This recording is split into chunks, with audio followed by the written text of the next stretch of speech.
Shalom, good evening. This is TV7 Israel News broadcast to you from Jerusalem. Israel ramps up pressure on the Islamist Hamas terror group as it instructs the IDF to prepare for any development. The Iranian proxy Ansar Allah threatens Israel with an ultimatum over the Gaza Strip. U.S. President Donald Trump warns Iran that it must choose between diplomacy and war. Israel continues to ramp up pressure on the Islamist Hamas terror organization, while the latter obstinately persists in rejecting an American outline that aims to secure the release of all hostages in two separate segments. U.S. envoy for hostages Adam Buehler, in a media blitz to Israeli news outlets last night, voiced his optimistic assessment that it would take several weeks until all hostages are released. Moreover, in response to frustrations in Jerusalem over Buehler's direct communications with the Islamist Hamas, the American envoy insisted that his actions were coordinated with Israel, even though maybe there were some that said they weren't. Moreover, Buehler stressed that his job isn't to move Israel aside, underscoring that Israel is a major ally of the United States. President Trump's envoy for hostages went on to reveal that Hamas had proposed a ceasefire that would last between 5 and 10 years, in which Hamas would lay down its arms and would not initiate any military action and would not take part in any political activity. Meanwhile, U.S. Special Envoy for the Middle East Steve Witkoff, during a press availability next to the White House over the weekend, pushed back at criticism over Adam Buehler's decision to talk with Hamas directly. I have not met with Hamas, but my understanding is that any discussions with Hamas have been recent.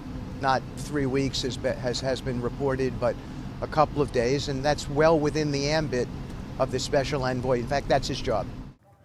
Witkoff went on to stress that the Trump administration is not naive vis-a-vis the Islamist Hamas, while stressing further that President Donald Trump was explicitly clear about the looming deadline for Hamas to release all hostages. We feel that Hamas has not been forthright with us, and it's time for them to be forthright with us. And Eden Alexander would be a very important show. And so we'll see how they're going to react. The president has issued a statement about what's acceptable to him and what's not. And hopefully we'll see some good conduct next week, and I'll be able to go in there and have discussions. It is important to know that Steve Witkoff is scheduled to arrive in Doha tomorrow, while an Israeli delegation under senior ISA official M has arrived in the Qatari capital today. In tandem, Israel is ratcheting up pressure on the Islamist Hamas in the Gaza Strip. Energy Minister Eli Cohen, who is a member of Jerusalem's security cabinet, signed an order yesterday to stop the flow of electricity to the Gaza Strip immediately. Moreover, while negotiations in Doha are intensifying, IDF Chief of General Staff Lieutenant General Eyal Zamir visited troops in the Gaza Strip and instructed them to be ready for any development. כל הזמן להיות מוכנים, כל הזמן להיות דרוכים, כל הזמן להיות חשדנים, כל הזמן לתרגל. תסתכלו אחורה, אתם רואים את הבתים של שדרות. בסדר? אתם מגנים על התושבים, האזרחים שנמצאים בשדרות. בסדר? אתם קו העצירה שלנו. במובן הזה יש לכם אחריות גדולה. אני סומך עליכם, אני בטוח שאתם תעשו את המשמעות שלכם על הצד הטוב ביותר. יש לכם מפקדים מצוינים, יש לנו חיילים מצוינים, ואנחנו נדע לעמוד בכל המשימות שלנו על הצד הטוב ביותר. Amid Israel's proactive efforts to ratchet up pressure on the Islamist Hamas in the Gaza Strip, the Iranian proxy Ansar Allah, which is dominated by the Houthi tribe in Yemen, has set an ultimatum for Israel, threatening to resume its belligerence against freedom of navigation in the strategic strait of Bab el-Mandeb and adjacent waterways. نعلن للعالم أجمع أننا سنعطي مهلة 4 أيام. هذه مهلة للوسطاء فيما يبذلونه من جهود. إذا استمر العدو الإسرائيلي بعد 4 أيام في منع دخول المساعدات إلى قطاع غزة، واستمر في الإغلاق التام للمعابر ومنع دخول الغذاء والدواء إلى قطاع غزة، فإننا سنعود لاستئناف عملياتنا البحرية ضد العدو الإسرائيلي. ضد العدو الإسرائيلي، كلامنا واضح تماما، ونقابل الحصار بالحصار، ولا يمكننا أن نتفرج على التوجه العدواني للعدو الإسرائيلي في التجويع للشعب الفلسطيني في قطاع غزة. It is important to know that Abdel Malik al-Houthi made these remarks on Friday, with the ultimatum expiring tomorrow. And while no immediate response was made vis-a-vis the Houthi threat, U.S. Central Command is continuously conducting reconnaissance flights in the vicinity of Yemen. In tandem, the U.S. State Department announced that it fulfilled one of President Trump's first promises upon taking office, namely the designation of Ansar Allah, commonly referred to as the Houthis, as a foreign terrorist organization. In its statement, the State Department highlighted that since 2023, the Houthis have launched hundreds of attacks against commercial vessels in the Red Sea and the Gulf of Aden, as well as U.S. service members defending freedom of navigation and our regional partners. Most recently, the Houthis spared Chinese-flagged ships while targeting American and allied vessels. Separately, the U.S. State Department also stressed that the United States will not tolerate any country engaging with terrorist organizations like the Houthis in the name of practicing legitimate international business. Meanwhile, tensions are on the rise between the United States and the Islamic Republic of Iran, amid growing alarm over the Ayatollah regime's defiant escalation, in which it rapidly expands its nuclear program to levels which the International Atomic Energy Agency pointed out has rendered Iran, quote, the only non-nuclear weapon state to produce such nuclear material. U.S. President Donald Trump noted that Iran has merely two choices, and neither of them include emerging with nuclear weapon capabilities.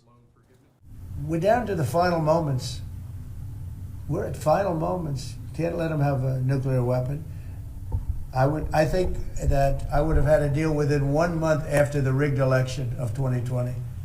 They were all set to make a deal very, very soon. You'll be talking about that pretty soon, I guess. And hopefully we can have a peace deal. You know, I'm not speaking out of strength or weakness. I'm just saying I'd rather see a peace deal than the other. But the other will solve the problem. Meanwhile, the Islamic Republic's Supreme Leader Ayatollah Ali Khamenei, in an address to the senior leadership of his regime in Tehran, expressed his defiance vis-a-vis U.S. efforts to bring Iran to the negotiating table.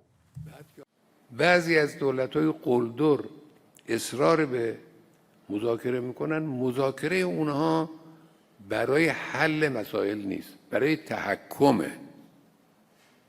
مذاکره کنیم تا اونچه رو که میخواهیم بر طرف مذاکره که اون طرف میز نشسته تحمیل کنیم. اگر قبول کرد که چه بهتر، اگر قبول نکرد جنجال را بندازیم که اینا از میز مذاکره فاصله گرفتن، از پای میز بلند شد. Ayatollah Khamenei went on to stress that the United States is also seeking to negotiate about Iran's global belligerence to include its terror proxies, which the Islamic Republic's Supreme Leader underscored is a non-starter from his perspective. سه کشور اروپایی هم اعلامیه میدن، اعلام میکنن که ایران به تعهدات هسته‌ای خودش در برجام عمل نکرده. از این طرف یکی از اونها سوال کنه شما عمل کردید؟ شما میگید ایران به تعهدات خودش در برجام عمل نکرده. خیلی خوب، شما به تعهدات خودتون در برجام عمل کردید؟ شما از روز اول عمل نکردید.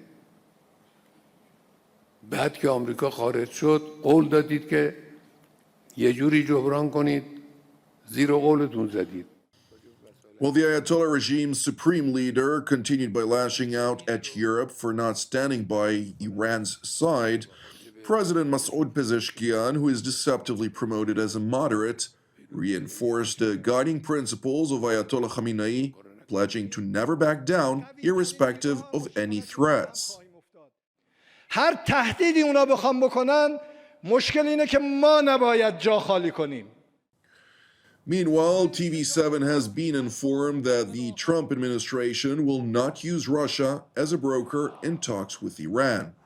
However, when asked whether Russia sought to convince Iran on engaging in talks with the United States, Kremlin spokesman Dmitry Peskov stressed that the Islamic Republic is a sovereign country that makes its own foreign policy decisions. Иран — это суверенная страна и они самостоятельно формулируют свою позицию по основным внешнеполитическим вопросам. Ясно, что предстоят очень напряженные контакты. Thank you for watching TV7 Israel News. It is important to highlight that TV7 Israel is a non-profit ministry with all of our productions exclusively reliant on the generosity of our viewers. Therefore, if you're blessed by the content of our programs, I would like to encourage you to support TV7 Israel with a donation. You can do so via our website at www.tv7israelnews.com. Separately, I'd like to also ask you, as ever, pray for the peace of Jerusalem and salvation of Israel. I'm Jonathan Hessen wishing you a Shavua Mevorach, and God willing, we will see you during our next update. Until then, Shalom from Jerusalem.